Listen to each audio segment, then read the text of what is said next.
back. We're back. Welcome to episode 6 of the Six. Speakeasy podcast. I'm Joey Sypher with your boy Jay Bizzle in the house. And yeah, man, welcome back. It's been a week since you guys have seen us. We got a couple updates. The Sun News did a cool little post or article they put out. I think they have it on their website. I shared it on my personal page, but yeah, they kind of did like the speakeasy from beginning to almost end, or to where we're at now. It's actually pretty cool. Yeah, I was kind of impressed. Michael McDevitt. Michael and Damien, shout out guys for putting that together. It was actually, it was cool. Yeah, kind of gave the perspective as like a whole of like what's going on, and I don't know, what do you think about it? What were your thoughts, and do you feel like how do you think they put it together? I thought they put it together good. Michael actually, I know I say his name wrong all the time, and I'm sorry, I'm bad with names. You butcher his name, don't you? All the time. Michael McDevitt, right? Yeah. I thought it was, he didn't choose sides. I thought it was straight. I thought it was a pretty good, accurate recount of what's happened. Yeah. And so that was pretty cool. I liked how he played clips, because I know people didn't go watch the whole 3-hour thing. Yeah, it was a long drawn and stuff out. like that. Yeah. So I thought it was cool. He played clips like from one of the councilwomen saying, "Hold on a second. Yeah, that was cool. We're going to talk about people pulling business licenses, and we haven't done it in 5 years. What about these other well-known businesses that stole wages from people and stuff like that?" So that was cool. But then we had some bigger news. You share the bigger news. We heard this today. So we won't be returning as Speakeasy. Or even appeal it. We can't even appeal it. So it turns out the decision of the 6 council and the mayor, if one person would have appealed or said no, then we could have appealed it. But since all of them said, appealed the license as a whole, then we can't go and appeal it now. So we decided to not pursue Speakeasy as a CBD shop or anything further at this time, and we're just gonna fall back and hang out for a little bit. And this was also, so people understand too, this was an appeal to just overrule and appeal their decision. Yeah. I think the mayor brought it up during the hearing. We could have just went and filed for another business license the next day. Yeah. But that's not the point of the whole thing. Right. That wasn't the point. Right. The point was they did something wrong. Right. And so we're trying to appeal. So to conclude everything up, I guess we just lost our case. Yeah, we lost. We took an L. Yeah, we took the big L. The big L. And it is what it is. You take some L's in life and take some risks, and that's what happens, I guess. Yeah. It's not like we took an L in our careers. We took an L in this specific game. Yeah. But we won the Super Bowl. Yeah. I know. We still won. Rex here in 3 weeks. Yeah. You know what I mean? We still got it passed. We got it pushed through. Shout out to our people taking over that spot down there, Oregon Mountain Organics, and they're going to do a wonderful job. So stop by that location. They're doing everything by the book and everything legit. They'll be back open April 1st when everything kicks off and gets going.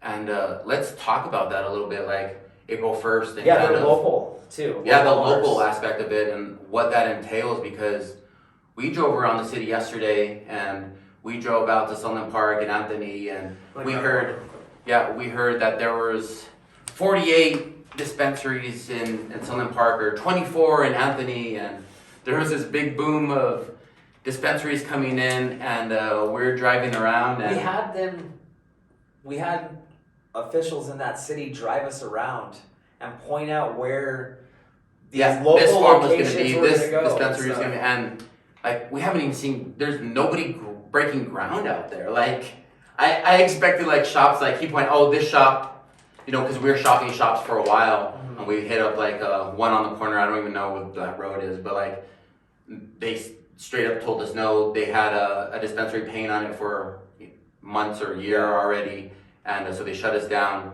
And those aren't even up. They still have like 4 lease signs on them. It's crazy. It blew my mind. In the city, you can drive around and see that nobody's really ready. I think there's a spot off Idaho, right?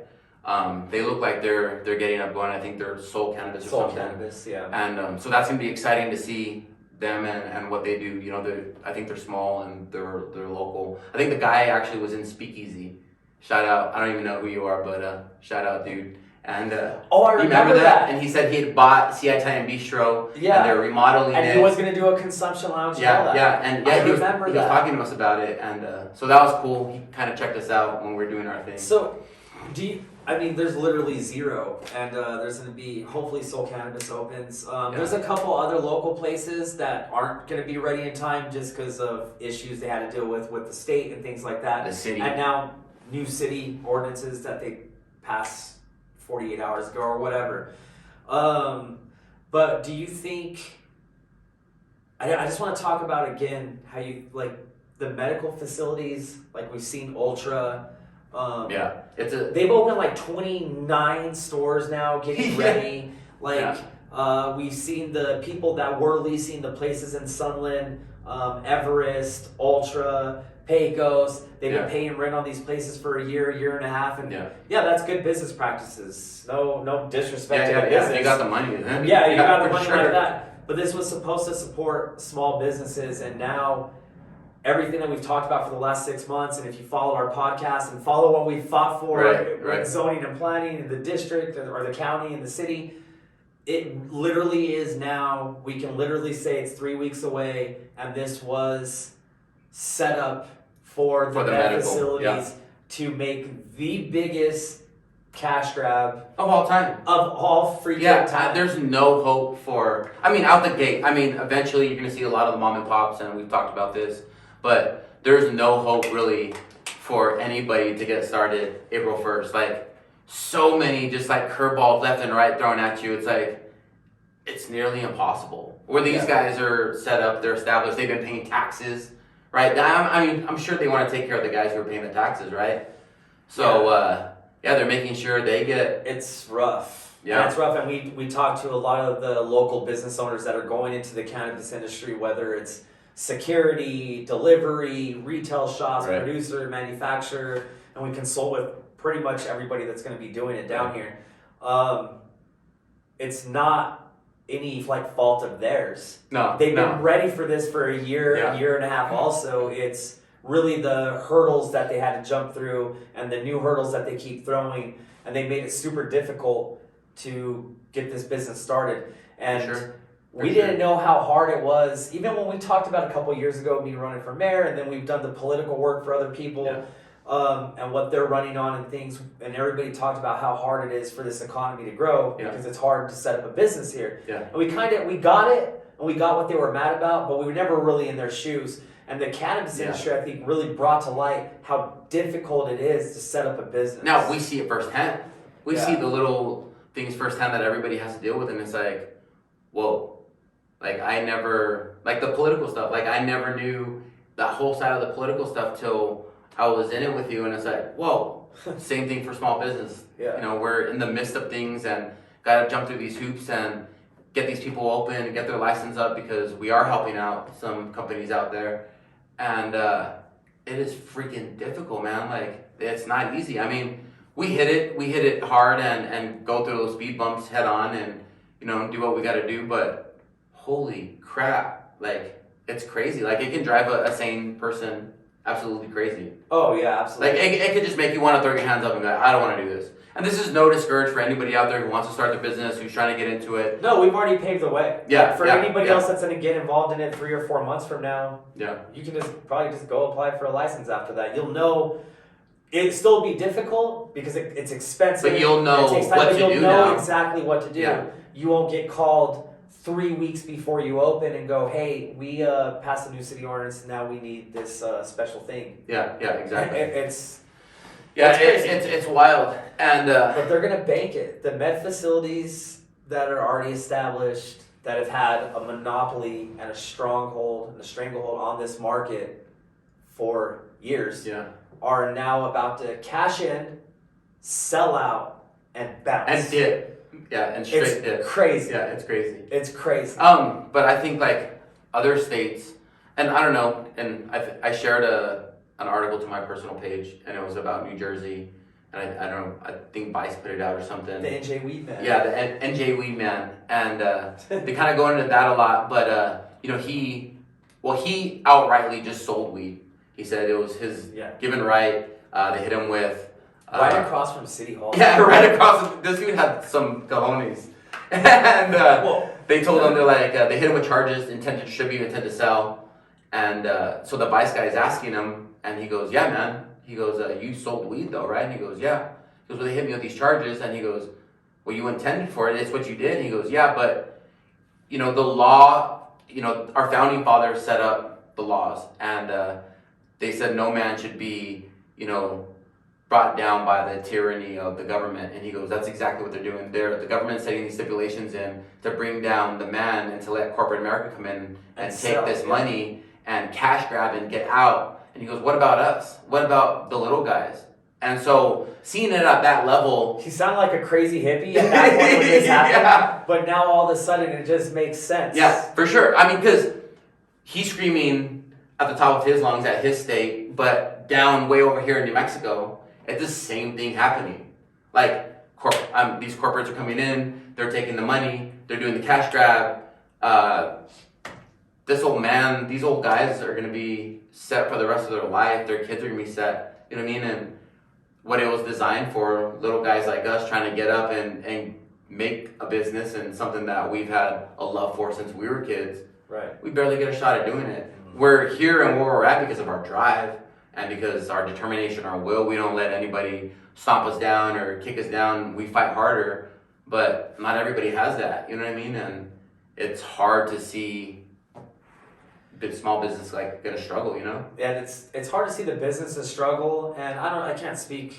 Well, I can speak for us for sure in our group, but everybody else, I can't speak for them. But we know a lot of these people. We know their families. We know we have Sunday fun days together. Right. We do all these things together. We're all local business people. And so I know they're in it for the right reasons, and they want to be able to hire 30 employees in this next couple weeks. They want to be able to pay taxes into the city. They want to be able to do these things.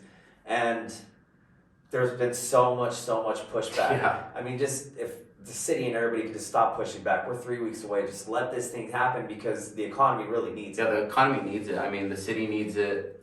Especially our city. We talk about the state of New Mexico as a whole because it's happening to everybody in New Mexico. But when it happens here in Doñana County where we need it the most, it hurts the most. It affects more people here. Yeah. So, it's just crazy just seeing that and how it's affecting one state, it affects us and that whole deal. I saw something else, I think I shared it to you this morning, and Jungle Boys in LA got raided over some bogus stuff, man. That they already got dismissed. Right. And so reading on the story, sounds a little familiar. Yeah. They were gonna pay their taxes through COVID. They showed up, they were gonna pay cash during COVID. They said they were not accepting cash. So they went whatever, they sent him the check. It got there late. They sent him a letter back saying, hey, so they were disputing it. They had emails going back and forth, faxes going back and forth with the state saying, here, we're sending it in. Well, I guess the two owners were sitting in the shop getting ready to open for the day. They're doing their, drops and they're paying their bills and whatnot. They saw 1 car, 2 car, 3 cars, 4 cars, 5 cars pull up. Agents come in. They didn't think anything. They didn't even think that they were getting raided. They're like, oh shit, someone's getting chased. Shit's getting crazy. Yeah. And, no reason to get raided. Roll into their shop. They start corralling their employees, and cops go into the room, and the officer there out, they threw them down, and they seized all their money. They seized $177,000. They got the bud tenders, tip jars, dumped them upside down, took the money. They seized everything, and they didn't find one thing illegal. Yeah, right. Didn't find, and it was over taxes for it was like $66,000, but they had already had it squared away with, it was their CCD, their Cannabis Control Division or whatever, and their Cannabis Control Division, I don't remember, it was like RLCD or some shit. They made a statement and they said, we do by whatever means to make sure we establish our money and our payment. You nearly doubled, tripled the amount you're supposed to give and you're never going to be able to get that back. He's never going to go get that money back.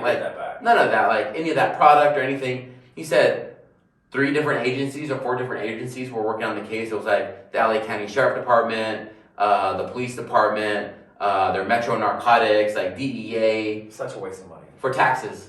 Such for taxes. And the city is pissed. Oh yeah, the city's pissed. The community's pissed because the community's just like upset. A lot of us like have seen those guys start out from literally the bottom to get their way up. You know what I mean? Like they're grinders, they're hustlers, and they've been pushing through and pushing through and pushing through to get where they're at. Yeah, they're not corporate. Bootstrapped everything. Yeah, and for them to take a hit like that, I know they're going to bounce back. They're a strong, company, and they're smart and savvy, but it just sucks to see somebody like that, a little guy, take an L like that. You know what I mean? Everybody takes L's. We all take L's. Yeah, it happens. It's how you bounce back. It's how you come back from it, and but it just sucks to see. Like a lot of people will see that and be like, "Oh, well, they only had 117,000 taken from them. These guys are millionaires. They're making millions of dollars." In California, it's like an 88% tax. Yeah. Like these guys are getting taxed. Like the majority of these retail locations are losing money. Yeah. And they're like forced to start looking at gray areas. Vice had put something out. It was Vice or somebody else. Maybe I saw it in High Times, and they did a big old article on about like the California, like the recreational game and how much they're getting taxed and how much they're paying out in taxes, and that some of those rec shops are now going back underground and pushing back underground just to maintain their business, their legal business. So they got to do something underground, something illegal that's going to jeopardize their livelihood now, just to keep their business surviving because they're paying 80% in taxes. I think that's just wild. It's crazy, and we were talking about how here that it was going to be close to like 48% in total taxes that they're going to be taking out from dispensaries, like the 22% added tax for marijuana, and you got the state tax, you got the Fed tax, you got the 8% gross receipts tax, like.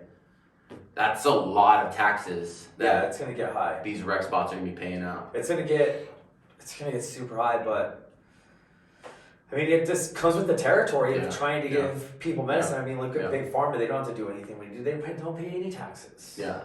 It's just crazy, but it's still gonna be a huge economic boom for the city. The owners have to go through a lot to be able to give what they can to their employees. Like, a lot of the people think that these rec shops are just raking it in. The economy rakes it in. Yeah. They're still just normal business owners. Yeah, for sure. Yeah, they're still got still overhead. just They still normal, got, product and more taxes than other businesses have. Yeah. So other businesses, you're like, oh, that place is packed, that place is full. Why are they struggling? Well, they have taxes, overhead. A lot of it goes to their employees. Yeah. You got costs, you got packaging costs, you got everything. Yeah, everything. And so they're still just normal business owners, but what they can do to be able to hire 14, 15, 16, 20, 30 employees in some of these rec spots that are going to go up and have high paying jobs, that's what it's all about. Yeah, for sure. And that's why there should have been never any pushback from the city at all. Yeah. Speaking of a pushback from the city, a nice little segue there. We're at these. So, just kind of switching around the subject a little bit, the mayor, I don't even want to say his name, the mayor put out his, City of the Union. Oh, State of the City. State of the City address. Yeah, that was freaking nuts. Shout out to the 15 people that showed up for that. I was just reading the comments on there, and it was like, oh man, like, he didn't address nothing about homelessness. He didn't address nothing about crime in our city. Like, like the real major things that we see in our city because where our businesses are, like, of what's really going on. You know what I mean? Like, he did a photo op that one time and gave a homeless man $20, but we never saw anything from it. Like, what was that? Was like a couple months ago. Remember that? People forget about that. Yeah, people don't forget. Yeah, it's crazy. His State of the City.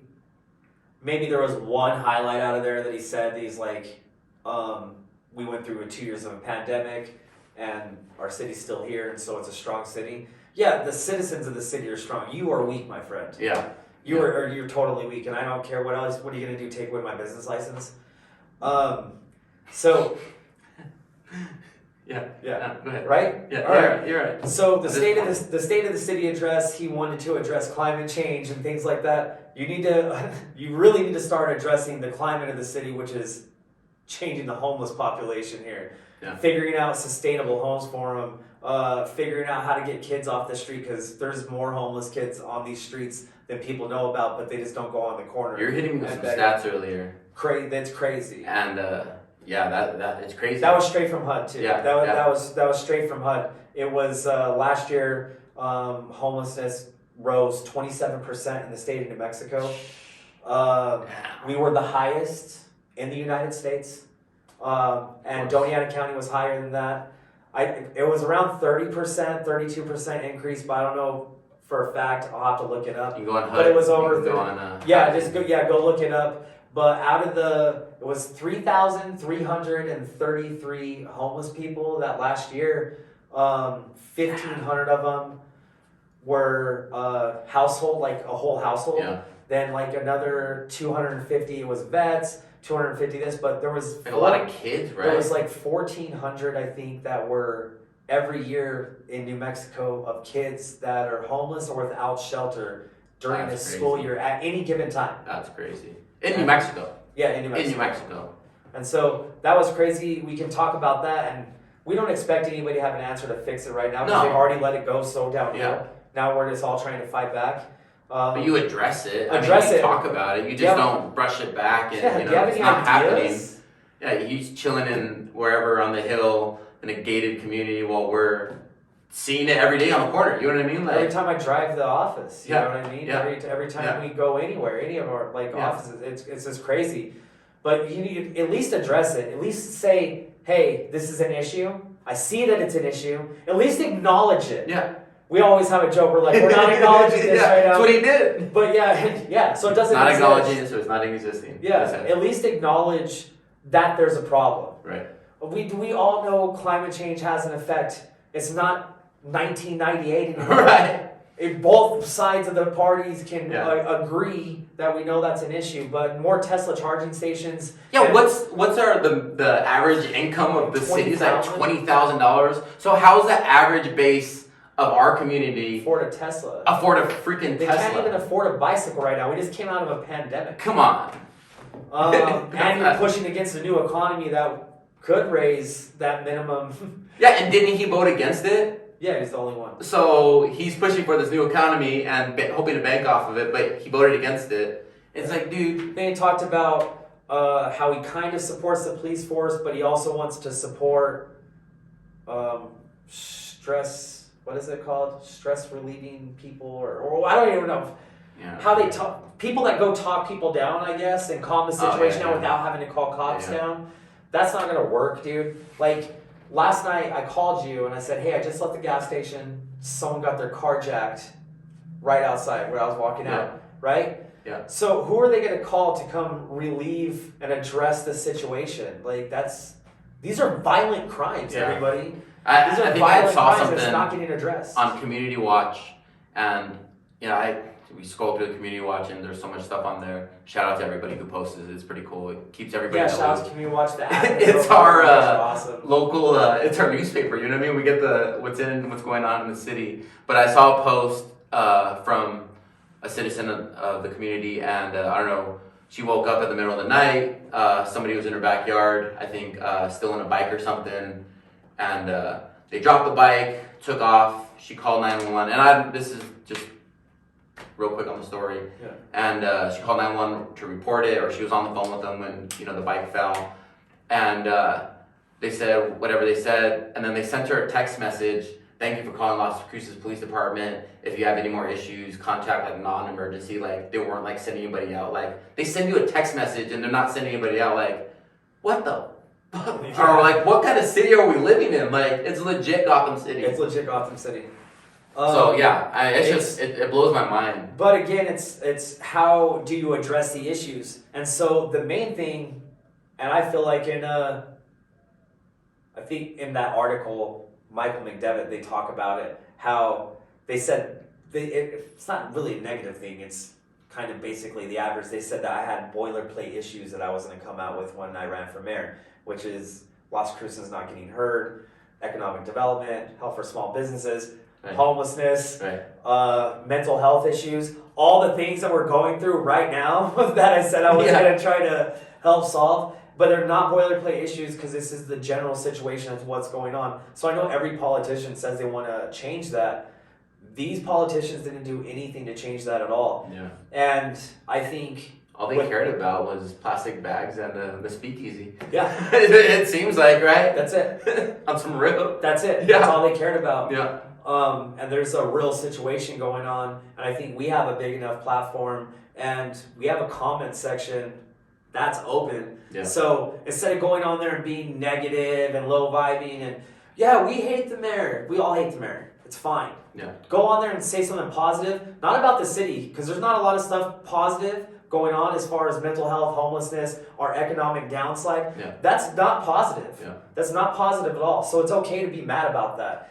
But you have a place to comment and talk to people and say, hey, what Great can discussion. all of us do to fix this problem? Right. And who cares what city council does? Who cares what the mayor does? We can change it. Yeah. We change it. Yeah. We make it happen. These guys, they don't know what they're doing. Yeah. They don't know what they're doing. Yeah, they're really non-existent. They're really non-existent. And that's fine. That's Yeah. okay. Yeah. The problem is they have a chance to put bills and things through. But if they're telling one or two people no that show up to these city council meetings, that's real easy for 7 people to tell 2 people, I'm not Right. going to listen to you. Tell 40,000 people that. Yeah. Tell 40,000 people, we don't care about this, we need this fixed. Yeah, 100%. And we're willing to help, and also be willing to help. Don't be willing to complain if you're not willing to help. Yeah. You And have help to. the Yeah, you have to situation. contribute. But so contribute, come up with ideas, high vibe. Yeah, that's Hey, pretty cool. how can we fix this situation? How can we fix this problem? Our comment section's always open. Yeah. This seat's always open for you to talk to people. Yeah. If you guys want to know, come down, yeah, for sure. Holler at us. It's something that we can all fix, and I feel like the last 6 or 7 months, I can say this about the speakeasy, and I don't think anybody can take any of this away from us. We brought, I think, everything to light about what's happening with small businesses, corruption in politics, 7 people using their own personal opinions as instead of going with the voice of the city, how hard it is to change the economics in this city, how hard it is to even set up where you can hire people. Yeah, dude, they called us a nuisance. Go ask everybody who came into that shop if we were a nuisance. Yeah. Yeah. Oh, Ask the 70-year-old people. I'm glad you brought that up. The citizens, our good friends who came in, who needed it as medicine if we were a nuisance. Ask the gentleman who would buy the CBG for his children if we were a nuisance. Like, Yeah, that had epilepsy. yeah. And before he came to our store, there was nothing out there that was helping. And they had to give her prescription drugs. I'm glad you brought that up real quick. So they said in there that we broke an ordinance, and everybody, even us, assumed that they were talking about that there was you can't sell drugs ordinance. We're like, of course you can't sell illegal drugs. But they just kept saying, they broke this ordinance, they broke this ordinance. We broke a nuisance ordinance? Yeah. We were a nuisance? Yeah, we were a nuisance. Like, come on. Yeah, that's the best. Come on, guys. They get tired. Come on, guys. Ask the 5,000 plus people that came through a trunk or treat to raise money for charities. Yeah, for kids. Yeah, the turkeys that we donated, like all the stuff we did this year. If we were a nuisance, thanks, City of Las Cruces. We appreciate you. But I'm not mad at it. Honestly, No. I'm really. We're being 100%. We're not mad. So everybody started speaking up, and I feel like if they're like, oh, these guys. He might not wear a sports jacket, he wears a hat or whatever, but these guys are standing up, fighting for what they believed in, and regardless of them taking our business license, nothing else happened. We're still here. Yeah. And I guarantee more people are watching right now than watched his State of the City address. Yeah. You know what I 100%, mean? 100%. So get out there, talk to people, speak up. Yeah. Speak up. Yeah. Put yourself out there. Put what we yourself did, out there. yeah. There's a whole city behind you. There's a whole city 100%. behind you. We figured that out. The whole city was behind us. It's been unbelievable. It's crazy. It really It's has crazy. been unbelievable. We love you, Las Cruces, on some real shit. Yeah. To the point where people started speaking up and people noticed where there might be some crazy documentary movie coming out about the speakeasy. Yeah, we. So we can't say anything about it. We can't say as too yet, much. legally. There's a lot of things that got to come into play, but somebody came and one of the homies sat with us, and he does a film out of Arizona and LA and all that stuff, and he's done some movies that they've been shooting out here. So he wanted to sit with us and get the whole scoop in the story of what transpired with the speakeasy and kind of where it's at now. And yeah, he thinks it'd be a great idea for maybe a movie or a documentary or, you know, something. So stay tuned for that. That'll be kind of cool. And that'll happen quick. Yeah, that'll happen quick. We make things happen quick. We make stuff happen.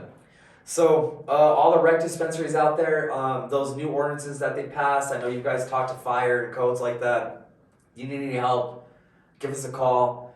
When they pass that, someone on our team, she already got it figured out, already got everything ordered, so it's not even worth going into it. The rec dispensaries know what we're talking about. Just give us a call, we can help you out. For all consumers out there, like we've said before, be patient.